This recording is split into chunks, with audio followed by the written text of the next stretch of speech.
Hello বন্ধুরা, good morning সবাইকে। কেমন আছো তোমরা সবাই? আমরা সবাই ভালো আছি। আমি নিপু চলে এসেছি আবার একটা নতুন ব্লগ ভিডিও নিয়ে। আজকে আমরা অনেক দিন পর কলেজ থেকে আমাদেরকে পিকনিকে নিয়ে আসছে, তাও আবার রাধিকাপুরে। একবার স্কুল থেকে আনছিল, তাও একবার না দুইবার আনছিল স্কুল থেকে, দুইবারই রাধিকাপুর। টিউশন থেকে একবার আসছিলাম উচ্চ মাধ্যমিক যখন দিই, তখনও রাধিকাপুর। এবার কলেজ থেকে নিয়ে আসছে, তাও রাধিকাপুর। আমাদের কপালটা এতই খারাপ যে রাধিকাপুর ছাড়া আমাদের অন্য কোথাও আর পিকনিকে যাওয়ার মতোই মানে এসে নেই। সব খালি এখানেই নিয়ে আসতেছে, তো বাসে করে নিয়ে আসছে। সবাই তো যাচ্ছে নিজের নিজের মতো। এই যে রাধিকাপুর পার্কের গেট।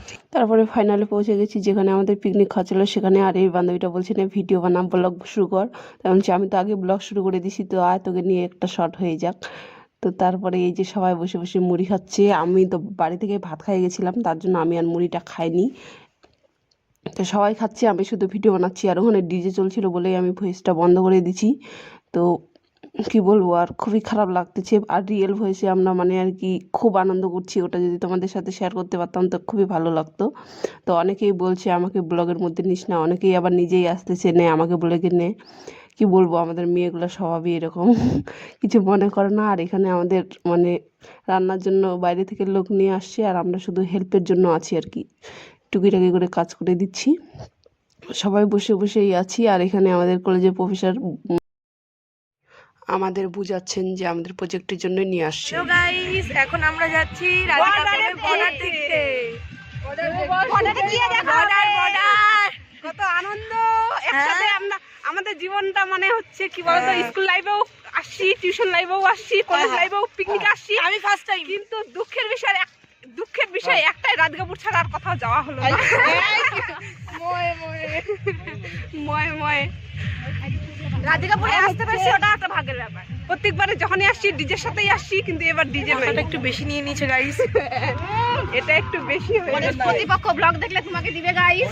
কিছু হবে না গাইস, ওটা তো আমরা আগেই বলছিলাম, স্যারকে বলছিলাম যে টাকাটা একটু বেশি হয়ে গেছে না, 50 টাকা কম নিতে বলছিলাম, দিবে না বলে। এখন সবাই মিলে যাচ্ছি ঘুরতে বর্ডারে। আমাদেরকে নিয়ে আসে বর্ডার দেখানোর জন্যই। ওই তো নিপু পাঠিয়ে দিস তো। হ্যাঁ, কেমন যে আসতেছে, পরে দিয়েই দিবে এগুলো মনে হয়। না না দিবে না, এটা ফটোগুলো এগুলা হচ্ছে কি বলতো, প্রত্যেকটা কলেজ থেকে ইতিহাসের যাদের হচ্ছে ইতিহাস আছে কিনা সবাইকে ঘোরাতে নিয়ে যায়, এগুলো দেখাবে আর কি উপরে, যে হ্যাঁ আমরা নিয়ে গেছিলাম ভিডিও ছবি। হ্যাঁ, কে কে রাধিকাপুর দেখোনি দেখে নাও, তাহলে এবার নিপু ভাইরাল হবে। আমি নতুন রাধিকাপুরি, আমি ওই তুই নতুন হই। ডালিমগা তো চিনিস না? ডালিমগা চিনলি আজকে? রাধিকাপুর তো একবার আসছি, ডালিমগা দেখলি আজকে? ওটাই বলছি। আমি এই প্রথম না ডালিমগা আসি, এই যে রাধিকাপুরে স্নান করতে আসি, রাধিকাপুরে সময় তখন আসি। ও আমি সব নামে ঘোরা হয়, যতটুকু ফটো দেই। ও পকেটটা বড় দেখছিস কোনদিন? হ্যাঁ দেখেছি। রাধিকাপুর কয়টা অবধি থাকবে ওটা থাকবে? রাধিকাপুর স্টেশন। এই যে চলে আসলাম ঘুরতে পিকনিক থেকে, চান করছে এখানেই। কলকাতা ট্রেন, ওই দেখ এখানটা কত বড় আগায় আছে, আর এখানটা তখন পাছায় আছে। মাইতিল কোসুন সুন সুন, কত আনন্দ, ভীষণ খুশি আজকে। আমি আজ একজন পিছনে দাঁড়ায় ছবি তুলছে, আর সামনে তিনজন খালি গজ গজ গজ গজ করে চলে যাচ্ছে। ওদের কোনো ইন্টারেস্ট নাই কোনো কিছুতেই, বেকার জিন্দগি, বেকার জিরো জিরো, বেকার জিন্দগি এদের। কোনো মানে আনন্দ ফুর্তি বলতে কোনো জিনিসই নাই।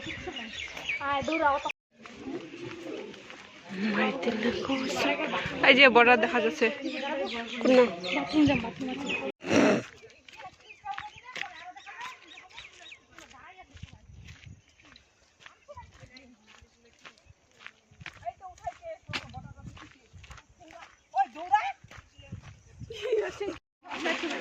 বাংলাদেশ যাওয়া যায় জানো তুমি? যখন স্বাধীন লাভ করলো তার আগে আমাদের এই দিনাজপুর, উত্তর দিনাজপুর, তার আগে কি ছিল পশ্চিম দিনাজপুর। পশ্চিম দিনাজপুর আর বাংলাদেশের দিনাজপুর একটা ডিস্ট্রিক্ট ছিল, একটাই জেলা ছিল। স্বাধীনতার পর সেটা ভাগ হয়ে যায়, আমাদের পশ্চিম দিনাজপুর এদিকে চলে আসছে 1992 সালের 1 এপ্রিল। এই গ্রুপটা আছি, নতুন গ্রুপ বানাচ্ছি। অদ্ভুত পিকনিক, ছবি তুলতেই পাচ্ছি না এই গেটের মধ্যে। তোদের গেটটা ছবি তুলতে আসবে কি? আসবে না। আমি তো ভীষণই খুশি, খুবই আনন্দ হচ্ছে, কিন্তু সবাই একবার ছবি না তুলতেই দৌড়ে দৌড়ে চলে যাচ্ছে খাওয়ার জন্য, কিন্তু আমরা ছবি তুলতেই ব্যস্ত। খুবই মজা হচ্ছে। অন্য কোথাও নিয়ে গেলে হয়তো বেশি আনন্দ করতাম, কারণ রাধিকাপুর আমরা অনেকবার দেখছি, তাও আমাদেরকে রাধিকাপুরেই নিয়ে আসছে। কিছু করার নেই, আসতেই হবে, এটাই আমাদের পরীক্ষা। তার জন্যই আমার সাথে আছে আমার একটা সুন্দর কিউট কিউট বান্ধবী, কিন্তু ওর কপাল খারাপ, ও বিয়ে করে নিচ্ছে। আর এই যে দেখো সামনে ট্রেনের ইঞ্জিন ঘোরাচ্ছে, না লাইন ঠিক করতে আসছে। এই যে দেখো, আর আমার সাথে কে আছে তোমাদেরকে দেখাইয়ে, তখন থেকে বলছে আমাকে ভিডিওতে নিস না, কিন্তু এবার ওকে আমি দেখাবো। এই যে এর নাম মালা, কত সুন্দর দেখতে, কিন্তু ও খুব মানে আর কি বিয়ে করে নিচ্ছে। তার জন্য আমি কেন বিয়ে করছিস এত তাড়াতাড়ি, আমার এটাই ভাবছিস ও বিয়ে কেন করছে। এটা রাধিকাপুরের নদী, দেখো কি সুন্দর, কিন্তু এখন বেশি একটা জল নেই। এই যে ব্রিজটা, এই ব্রিজটা হচ্ছে মানে ট্রেন যেটা যায় ওটা, তারপরে ওইদিকে আছে যে মানে কি গাড়ি মোটর যাওয়া ব্রিজটা, অনেক বড়। এই জায়গাগুলো আমি অনেকবার দেখছি, কিন্তু তাও আসলে ভালো লাগে। ফাইনালি দোল খাওয়ার জন্য চলে আসছি। সেই আনন্দ, ফুল মস্তি। 500 টাকা রিটার্ন, 500 টাকা উসুল করবে, 550 টাকা উসুল করে পাইছি। তো ফাইনালি আমি তো যেখানে যাই সেখানে মস্তি করতেই মানে ব্যস্ত হয়ে যাই। তো আমি এখানে একাই দোলনা খাচ্ছিলাম, ওরা 3 জন দেখে আর একাই থাকতে পারলো না আর কি, ওরাও চলে আসছে লাস্টে আমার সাথে মানে তাল মেলানোর জন্য। তো খুবই আনন্দ করছি। লাস্টে অনেকগুলো ভিডিও ছিল, কিন্তু দিনাই ওইটুকুই দিলাম। তারপরে এদিকে আবার খাওয়ার জন্য আমাদের জায়গা দিয়ে দিচ্ছে। তো একটা ব্যাচ আগেই উঠে গেছি, আমরা ততক্ষণে ওইদিকেই দোলনাই খাচ্ছিলাম আর কি। তারপরে এটা শেষের ব্যাচে আমরা বসছি খাওয়ার জন্য।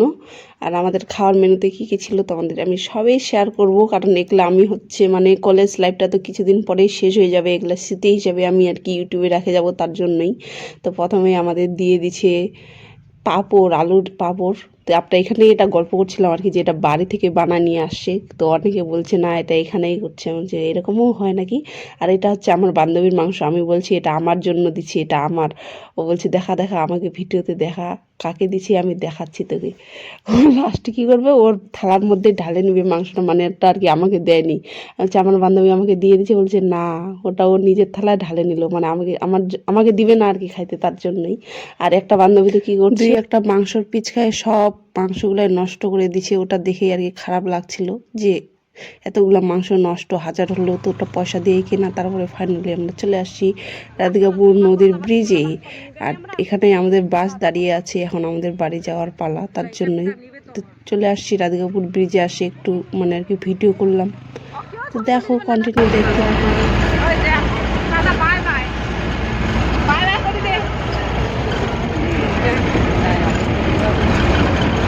রিঙ্কি বাই বাই কর।